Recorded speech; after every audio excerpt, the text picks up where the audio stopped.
2 weeks ago, I happened to introduce Dalio's views on the debt crisis. Last week, he released his latest views on China's debt problem. He wrote on LinkedIn, China clearly needs a large-scale debt restructuring, as planned by Zhu Rongji in the late 1990s, but on a much larger scale. The article states that China should have reduced its debt burden through deleveraging, as the heavy debt burden is freezing the Chinese economy, especially in the poorest provinces. Looking back at the 1990s, under the leadership of Zhu Rongji, China dealt with debt problems through large-scale state-owned enterprise reforms and divestment of bad debts, which later achieved good results and laid the foundation for future economic prosperity. Of course, Chinese people who have experienced deleveraging in the 1990s will not consider it a pleasant experience, as millions of state-owned enterprise workers have been laid off. Dalio's Jiaoshui Fund is still one of the overseas investment institutions, primarily focused on the Chinese market. According to the South China Morning Post in Hong Kong, Bridgewater Fund recently reduced its stake in Chinese companies by 33%,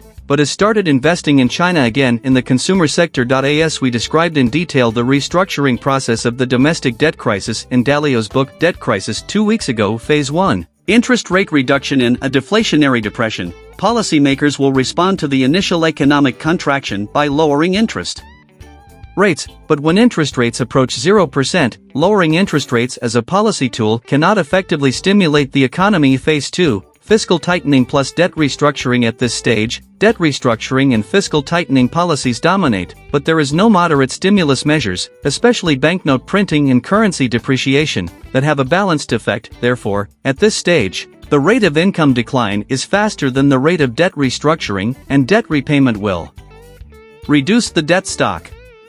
However, in order to pay higher interest costs, many borrowers have to bear more debt, so the debt burden, the proportion of debt and total debt repayment to income, will actually increase. After tightening, debt repayment, and debt reduction, the overall debt level will be significantly reduced. Deflationary depressions often occur in countries where most debt is domestically financed and denominated in their own currency.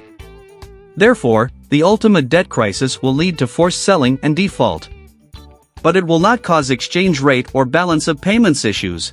By comparison, it can be seen that most of China's current debt is domestic debt denominated in RMB. Dalio mentioned in his latest article that China's debt restructuring will be easier than other countries, as most of China's debt is held in its own currency. Why is it easier?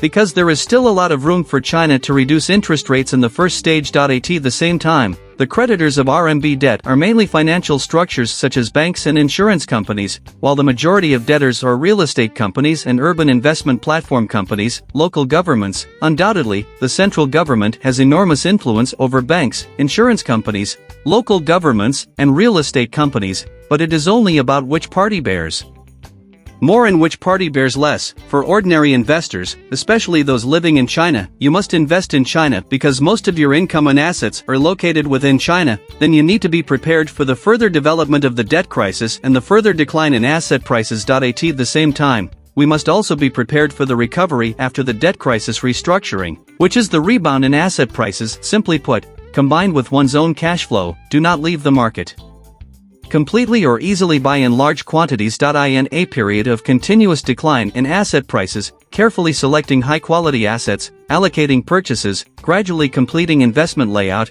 and waiting for the dawn moment after debt restructuring are more appropriate strategies.